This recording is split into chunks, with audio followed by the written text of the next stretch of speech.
My grandmother had only one rule: never open the door at the end of the hallway. She never explained why. Not when I was 6. Not when I was 16. Not even when I was 26. Every time I asked, she would simply smile and say, "Some memories are meant to stay where they are." I always thought it was one of those strange things old people say. I never imagined it would become the biggest mystery of my life. 3 months ago, my grandmother passed away. Her name was Rose. She was 82 years old. And she left me everything: the house, the furniture, the photographs, the memories, everything. A week after the funeral, I moved into the old house temporarily to sort through her belongings. The place felt frozen in time. Every room looked exactly the way it had when I was a child. The same floral curtains, the same wooden staircase, the same clock ticking in the living room, and at the end of the upstairs hallway, the same locked door. I hadn't thought about it in years, yet seeing it again brought back every childhood memory. The door looked ordinary: white paint, brass handle, nothing special. But somehow it seemed different now, like it was waiting for me. That night I couldn't sleep. The house creaked with every gust of wind. I kept staring at the hallway from my bedroom. At one point around 2 in the morning, I actually got up and walked toward the door. I stood in front of it for almost a minute. Then I tried the handle. Just like always. I laughed at myself and went back to bed. But the curiosity stayed, growing stronger every day. The next afternoon, while cleaning out my grandmother's bedroom, I found something hidden inside an old jewelry box. Small brass key. Attached to it was a faded tag. 3 words: hallway door key. My heart nearly stopped. For 20 years, I had wondered what was behind that door. Now I finally had the key. I should have waited. I should have called my mother. I should have respected my grandmother's wishes. Instead, I walked upstairs. The key felt cold in my hand. The hallway seemed unusually quiet. I reached the door, inserted the key, and turned it. Click. The lock opened immediately. For several seconds I simply stood there, listening. Nothing. Finally I pushed the door open. And what I saw made me forget how to breathe. The room wasn't empty. Not even close. It looked as if someone had left only minutes ago. Bed, desk, bookshelf, clothes hanging neatly in a wardrobe, coffee cup sitting on a nightstand. Dust covered everything, but the room felt alive, preserved, like a memory trapped in time. Then my eyes landed on a photograph. A young man, dark hair, keen smile, maybe 25 years old. The frame stood beside the bed, as if he belonged there, as if this had once been his room. Picked up the photograph. On the back was written, "Forever yours, Thomas." I had never heard that name before. Not once. Not from my grandmother. Not from my mother. Not from anyone. Yet judging by the room, Thomas had clearly meant everything to her. And that was only the beginning. I spent the next 2 hours searching the room. Every drawer, every shelf, every box. I was convinced there had to be something that explained who Thomas was. Instead, I only found more questions. There were books with his name written inside. Old train tickets. A pocket watch that had stopped at exactly 4:17. Several photographs of him and my grandmother together. In every picture they looked happy. Not just happy, deeply in love. The kind of love that makes people believe in forever. And yet I had never heard his name. Not once. That didn't make sense. Then I found a wooden box hidden beneath the bed. Unlike the door, I didn't have a key. But the wood had become fragile with age. A gentle push was enough. The lock snapped. Inside were dozens of letters. carefully tied together with a faded blue ribbon. My hands trembled as I untied it. The first letter was dated June 14, 1989. Dear Rose, every day I spend away from you feels like a year. I know your father doesn't approve of me. I know he wants you to marry someone else. But I promise you this. I will never stop fighting for us. Love you. Always, Thomas. I swallowed hard. My grandmother had never spoken about any of this. Not about Thomas. Not about her father. Not about someone trying to keep them apart. I continued reading. The letters stretched across months, then years. Every one of them filled with plans, dreams, promises. Thomas and Rose wanted to leave town, start a new life, get married, build a family. Everything seemed perfect, until I reached the final letter. The handwriting was different, shaky, uneven, as if it had been written in a hurry. Rose, something happened. I don't have much time. If I don't make it back, please know I never left by choice. Trust nobody, especially not your father. Thomas. I read those words 3 times, then 4. My grandmother's father. My great-grandfather. The man everyone described as strict but fair. What did Thomas mean? Trust nobody, especially not your father. The room suddenly felt colder. I wasn't reading a love story anymore. I was reading a mystery. And somehow my family was part of it. The next morning I drove to my mother's house. The moment I mentioned Thomas, her face changed. Not dramatically, just enough. Enough to tell me she knew exactly who he was. Mom. She looked away. Who was Thomas? Silence. Mom. She sighed heavily, then sat down. For a moment she looked older than I had ever seen her. Your grandmother loved him. Waited. Then what happened? My mother hesitated. He disappeared. That's it. She nodded. One day he was here. The next day he was gone. I didn't believe her. Not completely. 'Cause she was leaving something out. Could see it. The same way you can see storm clouds before rain. Did Grandma ever stop loving him? My mother's eyes filled with tears. No. The answer came immediately. No hesitation. No uncertainty. Just one heartbreaking word. Well, that single word explained everything. The sadness. The loneliness. The way my grandmother sometimes stared out the window for hours. She had spent decades waiting for someone who never came back. Or so she believed. That night I returned to the house. I couldn't stop thinking about the final letter. Trust nobody. Especially not your father. What had happened between Thomas and my great-grandfather? And why had my grandmother hidden this room instead of destroying it? Then I noticed something strange. One photograph was missing. I was certain it had been on the desk earlier. Now it was gone. I searched everywhere. Nothing. A chill ran down my spine. I lived alone. Nobody else had a key. Yet something in the room had moved. At first I convinced myself I was imagining things. Until I heard footsteps downstairs. Low. Heavy. One step. Then another. The sound echoed through the house. My heart began racing. I grabbed my phone. The footsteps stopped. Silence. Complete silence. I forced myself to walk downstairs. Every instinct told me to run. But curiosity pushed me forward. The living room was empty. The kitchen was empty. The front door was locked. Nobody was there. Then I noticed something sitting on the dining table. Photograph. The missing photograph.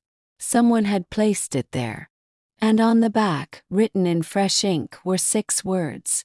You are asking dangerous questions, Emily. Froze. Because whoever wrote that message knew my name. For several seconds I couldn't move. I simply stared at the photograph. The handwriting wasn't old. It wasn't faded. It had been written recently. Very recently. Someone had been inside the house. Someone who knew my name. And someone who didn't want me digging into Thomas's disappearance. Checked every door. Every window. Everything was locked. Yet I couldn't shake the feeling that I wasn't alone. That night I barely slept. Every creak of the old house made me jump. Every shadow seemed alive. By morning I had made a decision. I wasn't leaving. If someone wanted to scare me away, it wasn't going to work. I needed answers. And I was closer than ever. The next clue came from an unexpected place. The town library. Again. This time I wasn't looking for Thomas. I was looking for my great-grandfather, William Harper, the man Thomas warned Rose about. First I found nothing unusual. Old newspaper articles, charity events, business announcements. Then I discovered a story from 1989. A small article buried near the back page. Local businessman investigated. The article was short. Very short. Too short. It mentioned allegations of bribery, property fraud, and missing financial records. Then suddenly, the investigation disappeared. No follow-up, no trial, nothing. Almost as if someone had made the story vanish. Copied everything. Something told me it mattered. That afternoon, as I walked back to my car, an elderly man approached me. I'd never seen him before. He looked to be around 80, maybe older. He stopped directly in front of me. "You're Rose's granddaughter." It wasn't a question. He nodded. The old man's face grew pale. I knew this day would come. A chill ran down my spine. What day? He looked around nervously, then lowered his voice. The day someone finally started asking about Thomas. For the next hour we sat together in a small cafe. The old man's name was Arthur, and what he told me changed everything. I was Thomas's best friend. My heart nearly stopped. For the first time I was speaking to someone who had actually known him. What happened to him? Arthur stared out the window. For a long moment he didn't answer. Then he whispered, "Thomas didn't disappear." Froze. "What do you mean?" Arthur swallowed hard. He was running. Apparently, just weeks before his wedding, Thomas had discovered something. Something connected to my great-grandfather. Something illegal. Something dangerous. At first Thomas planned to ignore it. Then he learned innocent people were being hurt. And he decided to expose the truth. That decision may have cost him everything. Arthur reached into his jacket pocket. Slowly. Carefully. Then he handed me an envelope. The paper looked decades old. My heart started racing. "What is this?" Arthur looked directly into my eyes. "The last thing Thomas ever gave me." Inside was another letter. One nobody in my family had ever seen. The date made my stomach twist. It had been written only 2 days before Thomas vanished. "Rose, if you're reading this, then something has gone wrong. I have proof. Enough proof to destroy William Harper. But if anything happens to me, don't trust anyone from town. Especially the people closest to you. There are secrets buried deeper than you know. Love you. Forever. Thomas." My hands were shaking by the time I finished. There it was again. The warning. Don't trust anyone. Especially those closest to you. But why? What secret was so dangerous that Thomas kept repeating it? That evening I returned to the house. For the first time I wasn't thinking about Thomas. I was thinking about my grandmother. Because suddenly one question terrified me. What if Rose knew more than anyone realized? I went back to the locked room. Back to the desk. Back to the photographs. And that's when I noticed something I'd missed before. One drawer wasn't opening completely. Something was blocking it. I pulled harder. Nothing. Then I reached inside. My fingers touched metal. Hidden latch. Pressed it. Click. False bottom slid open. My breath caught. Inside was a second compartment. And inside that compartment was a stack of cassette tapes, more letters, and a small notebook. On the first page, written in my grandmother's handwriting, were words that made my blood run cold. Thomas was never supposed to survive that night. I stared at the sentence, again and again, unable to believe what I was reading, because suddenly I realized something. Thomas's disappearance wasn't an accident. Someone had planned it. And the person who knew the truth might have been my grandmother herself. For a long time I simply stared at the notebook. Thomas was never supposed to survive that night. The words felt impossible. This was my grandmother's handwriting. There was no doubt about it. My heart pounded as I opened the notebook. Most of the pages were filled with dates, notes, and names I didn't recognize. Then I found an entry from October 1989. The handwriting was shaky, as if Rose had been crying while writing it. Father told me Thomas left town. I wanted to believe him. But today I learned the truth. I swallowed hard and kept reading. He never left. He tried to come back. A chill ran through my body. He was attacked on the road outside town. Froze. Back. Not an accident. Not a disappearance. An attack. My hands were shaking so badly I almost dropped the notebook. I turned the page. And finally, everything began to make sense. According to Rose's notes, Thomas had discovered evidence that could destroy William Harper's business empire. Illegal land deals. Forged documents. Bribe. Enough evidence to send several powerful men to prison. Thomas planned to take everything to the authorities. But someone found out. And someone stopped him. The next page contained something even more shocking. A newspaper clipping. Yellowed with age. A report about a car found abandoned near a river. The driver's identity had never been confirmed. The case had eventually been closed. At the time, nobody connected it to Thomas. But Rose believed otherwise.